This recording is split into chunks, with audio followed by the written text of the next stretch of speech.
चलिए अब हम लोग देखते हैं कि महिला के बॉडी के अंदर जो अंडाशय है, ओवरी है, ओवरी का ट्रांसवर्स सेक्शन कैसा होता है। कैसा सेक्शन? Transverse section. तो हम लोग ओवरी के अंदर का सेक्शन को देखना चाहेंगे कि किस प्रकार से ओवरी के अंदर अंडाणु का फॉर्मेशन होता है ना। ये सारी चीजों पे हम लोग चर्चा करेंगे। तो सबसे पहले ओवरी का जो अगर हम बात करें लेयर का, ओवरी का अगर हम बात करें इसका लेयर का, इसमें 3 लेयर होता है। सबसे ऊपर की तरफ जो लेयर है उसको बोलते हैं विसरल पेरिटोनियम। क्या नाम है? Visceral peritoneum. सेकंड जो लेयर है उसका नाम है जर्मिनल एपिथेलियम। और थर्ड जो सबसे इंटरनल लेयर है उसका नाम है tunica albuginea. Tunica albuginea testis का भी एक लेयर है।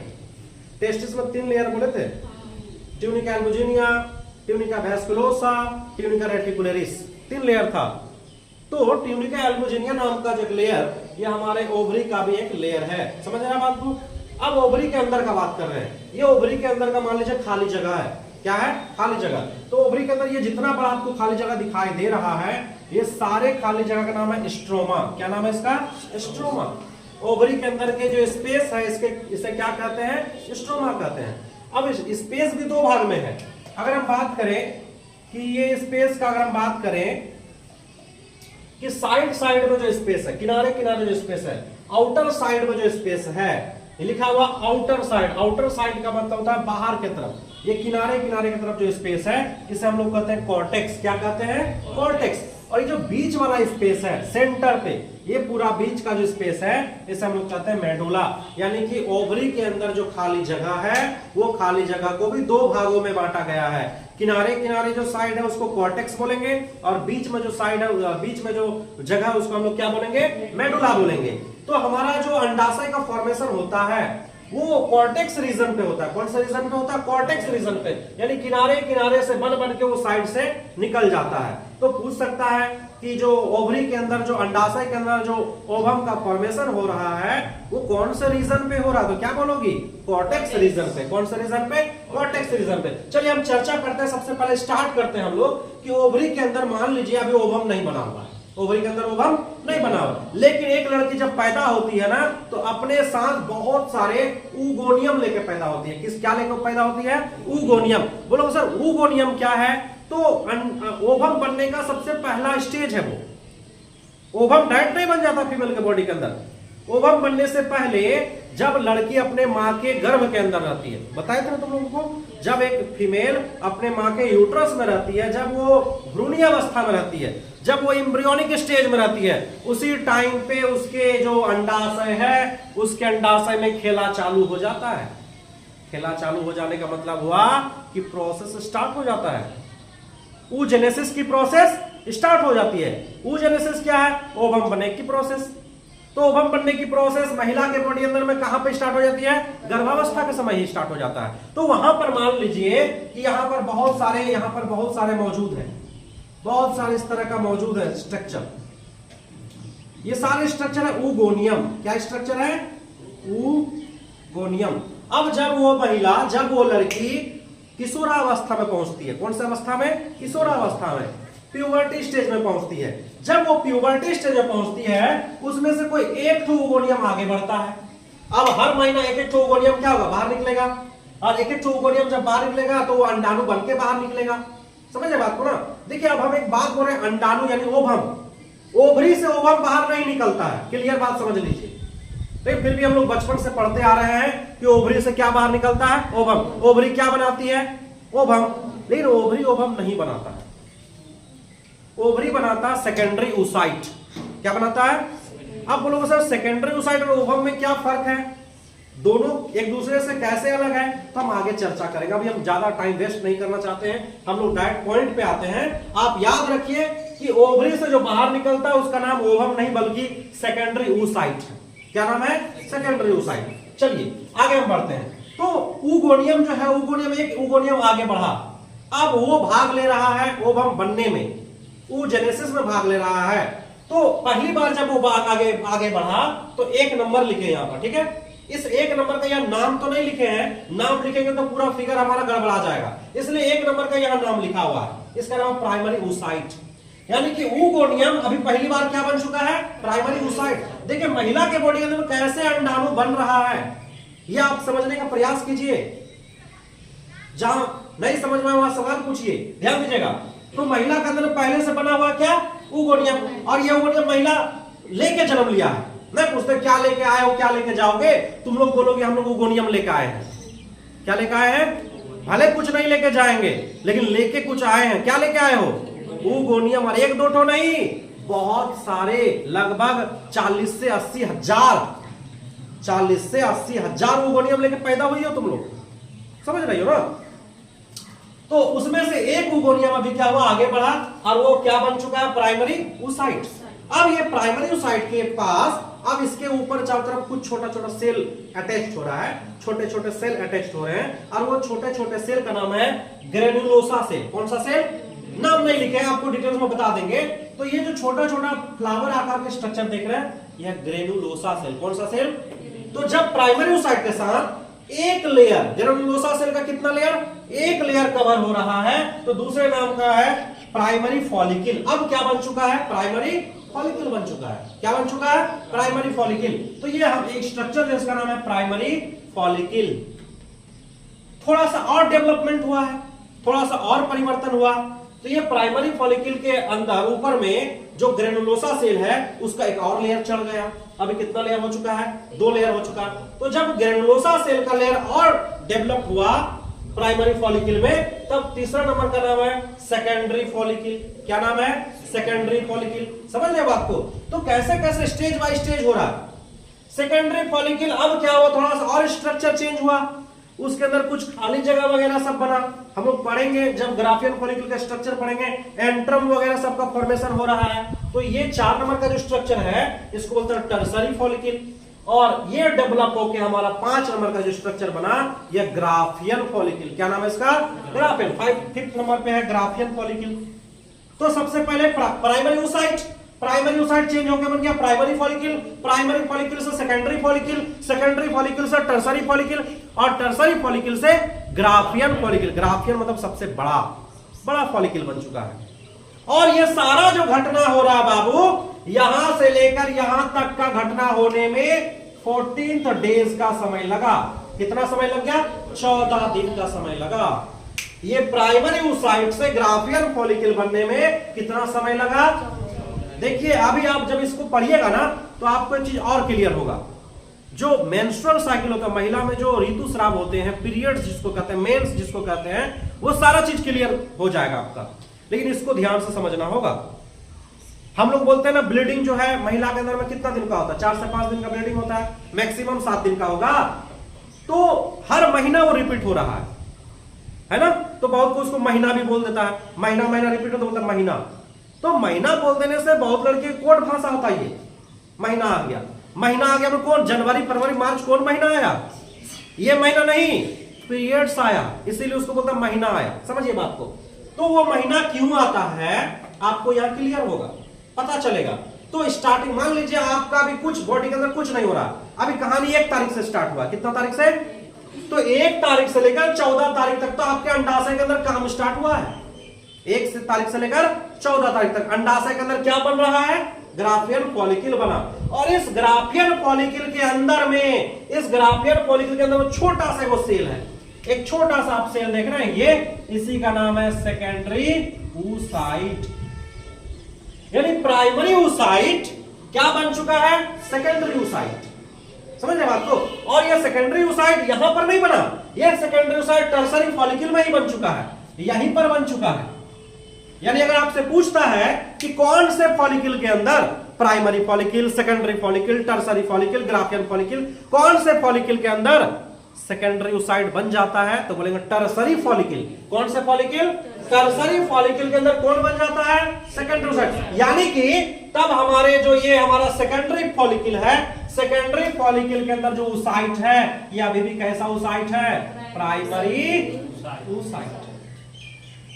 कौन सा oocyte है, प्राइमरी oocyte। सेकेंडरी फॉलिकल के अंदर, यानी फॉलिकल के अंदर oocyte मौजूद होते हैं, फॉलिकल बाहर में, फो से फॉलिकल, फो से फ्लावर। समझिए ये सब चित्र बनाए हैं, ये सब फ्लावर के जैसा, ये फॉलिकल है, और उसके अंदर जो सेल है उसको बोलते हैं oocyte।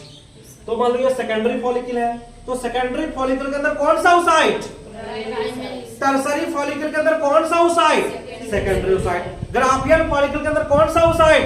Secondary oocyte. नहीं समझे बात को? तो ये घटना होने में कितना दिन समय लगा? 14 दिन समय लगा। आप बोलोगे सर ये घटना स्टार्ट कैसे हुआ? आपके पीयूष ग्रंथि से एक हार्मोन निकलता है।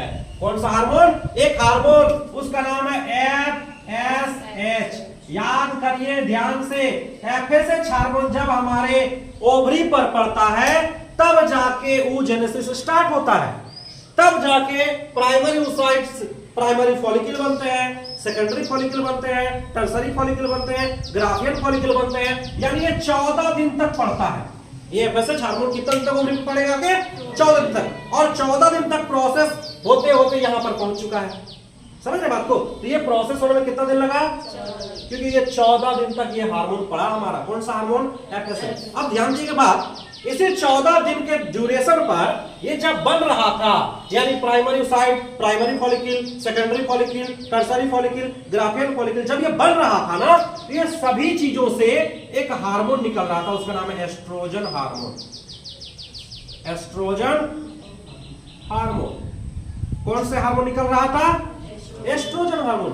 अब आपसे पूछेगा कि एस्ट्रोजन हार्मोन ओवरी से तो निकलता है, लेकिन ओवरी से कहां? तो बोलेंगे ओवरी के अंदर जो फॉलिकल्स होते हैं, चाहे वो प्राइमरी फॉलिकल हो, सेकेंडरी फॉलिकल हो या ग्राफियन फॉलिकल हो, तो ये फॉलिकुलर हार्मोन भी कहा जाता है इसको, क्योंकि ये फॉलिकल से निकलते हैं। कहां से निकलते हैं? फॉलिकल। और ये कितना दिन तक निकलेगा?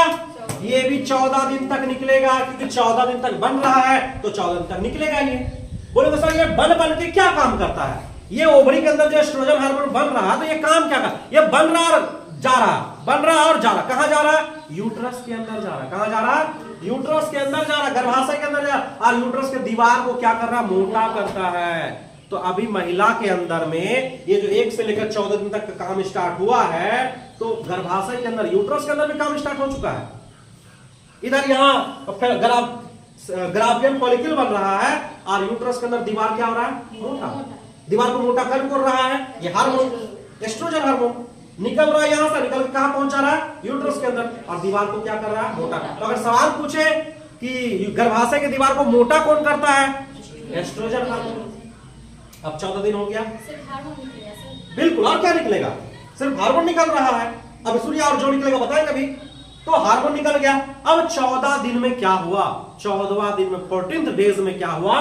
फिर एक पीयूष ग्रंथि से हार्मोन निकला। पीयूष ग्रंथि से, पिट्यूटरी ग्लैंड से फिर एक हार्मोन निकला, उसका नाम है LH। क्या नाम है? और ये LH जाके ये दीवार पे पड़ेगा, गर्भाशय के, यूट्रस के, सॉरी गर्भाशय बोलते हैं, अंडाशय के, यानी कि ओवरी के दीवार पे पड़ा। एक्चुअली में शुरू में क्या होता था? ये ओवरी का दीवार बंद रहता है। क्या रहता है? बंद। तो इसके अंदर जो सेकेंडरी ओसाइट है, इसको बाहर निकलना है, इसको फैलोपियन ट्यूब में जाना है। ये सेकेंडरी ओसाइट दैट ओवम है। क्या है? मान लो ओवम। ये ओवम को कहां जाना है? पिछले वीडियो में बताया था, याद कीजिए कि अंडाणु बोलता अभी मत आओ, मेरा घर दरवाजा क्या है? बंद है। बोले थे ना दरवाजा बंद है। क्या नाम है? स्पर्म फोन करता है कि हम एम्पुला में पहुंच चुके हैं, आ जाओ। तो अंडा ओवम क्या बोलता है कि नहीं अब गेट बंद है। तो अब वो इसका और एक दोस्त है ओवम का, वो गेट खोलने वाला, गेट को तोड़ने वाला, और वो निकलता पिट्यूटरी ग्लैंड से, उसका नाम LH हार्मोन, ल्यूटेनाइजिंग हार्मोन। नहीं समझा बात को? LH हार्मोन आया, फटाक से दीवार तोड़ा, दीवार तोड़ने के बाद ये जो ग्राफियन फॉलिकल इसको भी तोड़ दिया, मुट्ठी से मारा, टूट गया, ग्राफियन फॉलिकल टूट गया, और अंदर में जो सेकेंडरी ओसाइट है ये क्या हो गया? बाहर निकल गया। ये कहां निकल गया?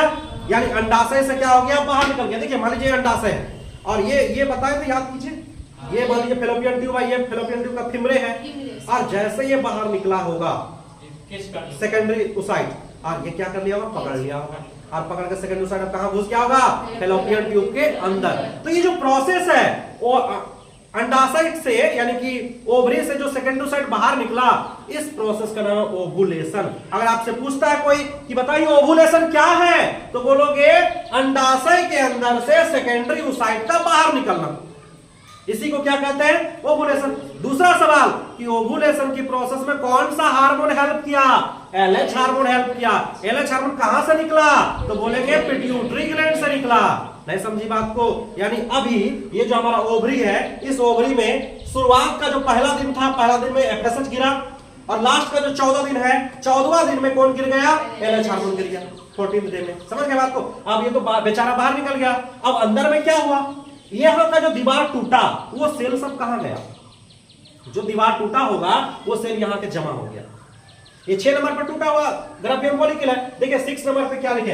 Ruptured Graafian follicle. रप्चर्ड मतलब टूटा हुआ ग्राफियन फॉलिकल है ये।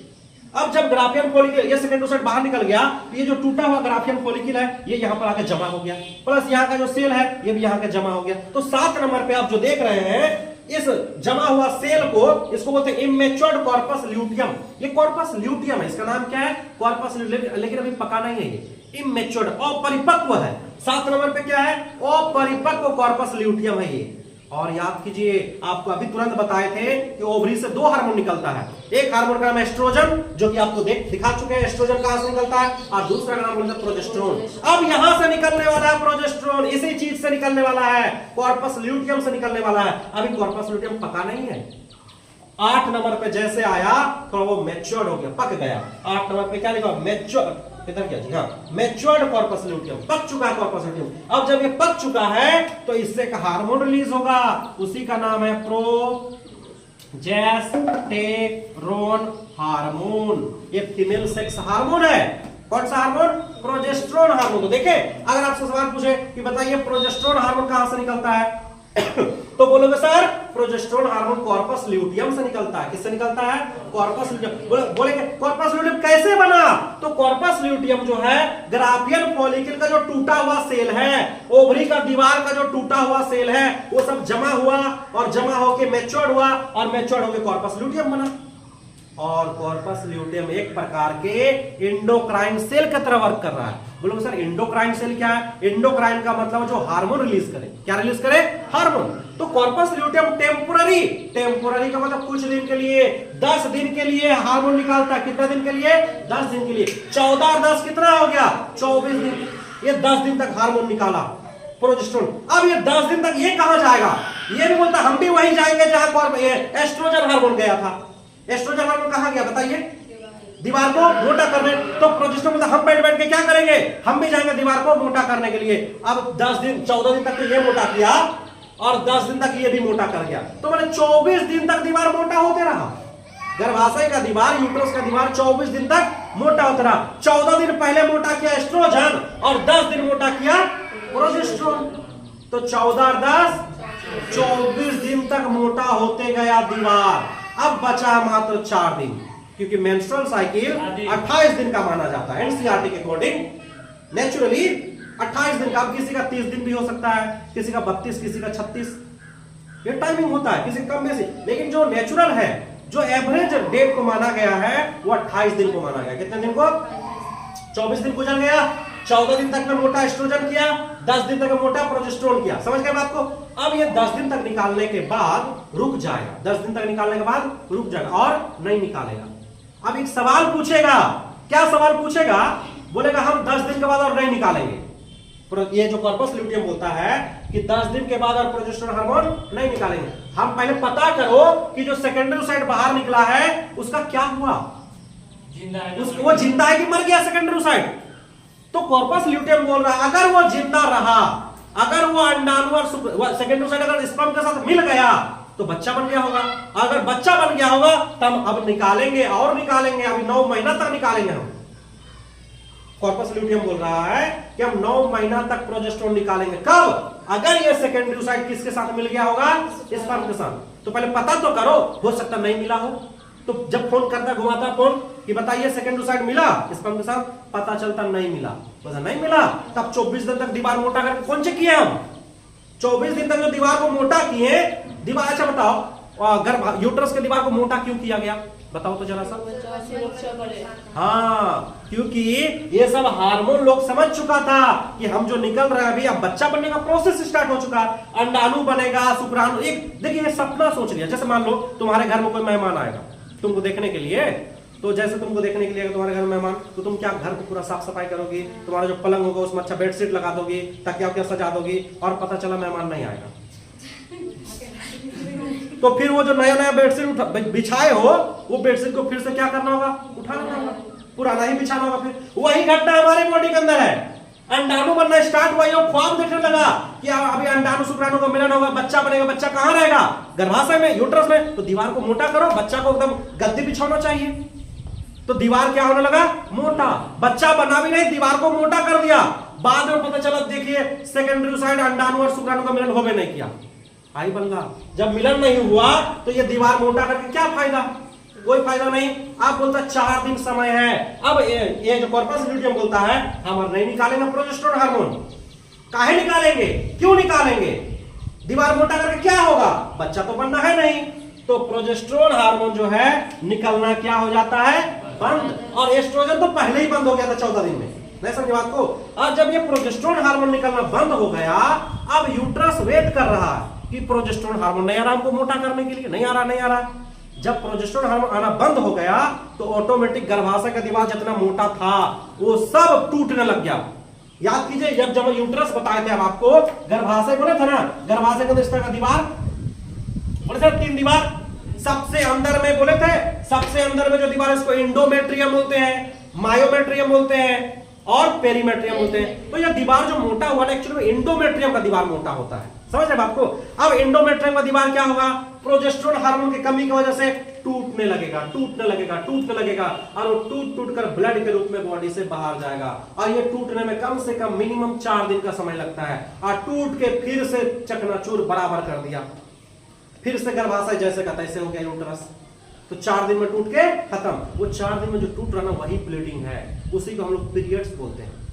तो जो आपको ब्लीडिंग हो रहा है वो 4 से 5 दिन का, लेकिन उसके पीछे का कहानी पूरे 1 महीने का है।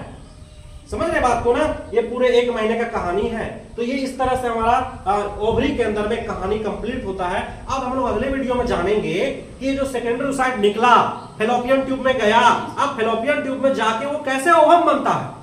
पहले ओवम बनेगा, फिर अंडा स्पर्म के साथ अटैचमेंट होगा, जाइगोट बनेगा, बच्चे का फॉर्मेशन होगा। अभी हम लोग ये सारी चीजों को पढ़ेंगे नेक्स्ट वीडियो में। समझ गए बात को? चलिए, धन्यवाद।